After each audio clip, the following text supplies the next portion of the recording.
Hello, fragrance specialists! My name is Chance, welcome to my guide, and thank you for tuning in to our first ever episode. Today we're going to be taking a look at the fantastic fragrance of Angelica Root. Now, this does have two different variations based on where you're getting it from. I'm not going to try and butcher these Latin names, but the first one, the jojoba, is the one I've seen the most common. Let me know what you think down beneath in the comments section. As far as I'm aware, there's no real difference between these two in terms of their properties.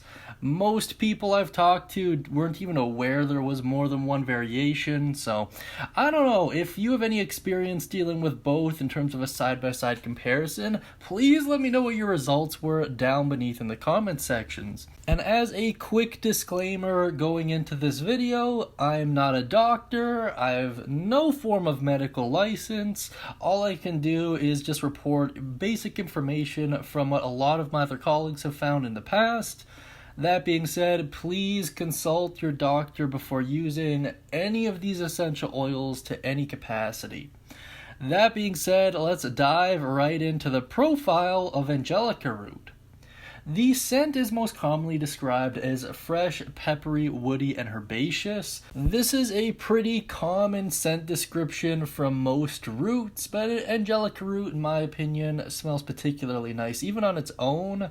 In terms of uses, its most common uses are for treating coughs, sinus infections, arthritis, gout, fatigue, psoriasis, stress, quitting smoking, and nicotine addiction.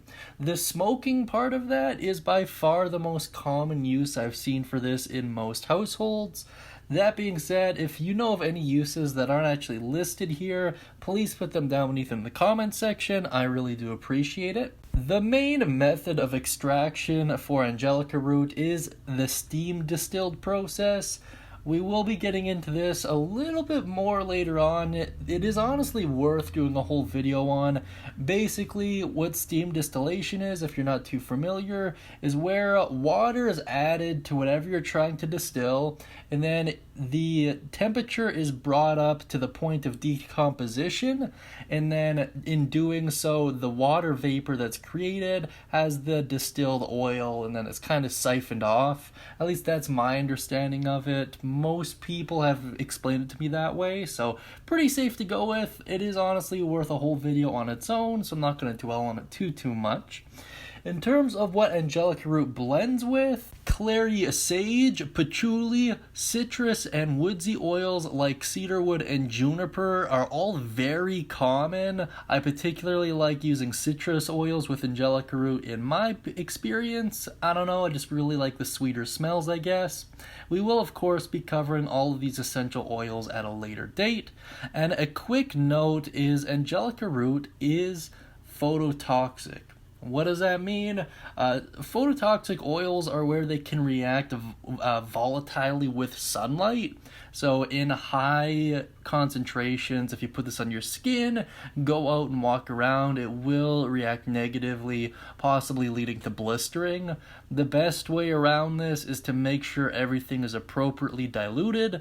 In terms of what that means for you, it honestly varies a huge amount on how you're using this oil, how sensitive your skin is, and a ton of other factors. So the best way of knowing for sure is just experimenting with very, very small amounts and then slowly building your way up.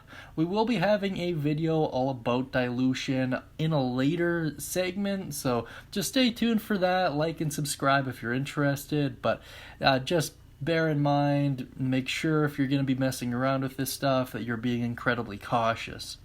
Now let's get into the fun and rather interesting history of Angelica Root, breaking down its past as well as its current usage.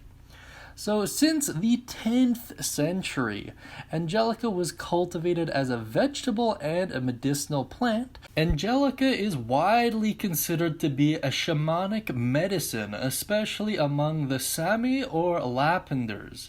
I'm pretty sure I butchered both those names, but basically ancient cultures, that's all you really need to know.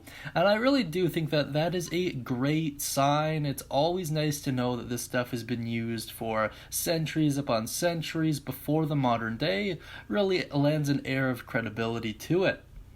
Now, it is used in the modern day to flavor liqueurs and foods. The long, bright green stems are also candied and used as a food decoration. Angelica roots are among the most common botanicals used in gin distillation, often used in concert with juniper berries and coriander as a chief aromatic characteristic for gin.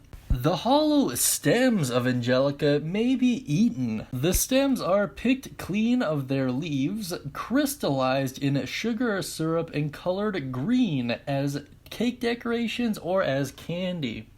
Now, this is another one of those nice plants in the way that virtually all parts of it can be used, and as a result, it's not just farmed for its oils. I really do like Angelica. Naturally, it has way more history than what I've went over right now. I just picked kind of the more interesting bits and pieces. That being said, if there's anything you'd like to add, please do so down beneath in the comments section.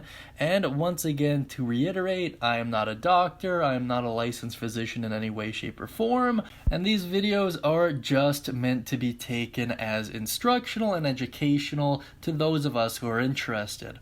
Dealing with Angelica root, once again to reiterate, it is phototoxic, so please make sure you're diluting it appropriately. Outside of that, it has been long used and its usage doesn't really seem to wane as time progresses. That being said, thank you so much for tuning in. I hope you enjoyed, and if you have anything else to add, once again, please do so down beneath.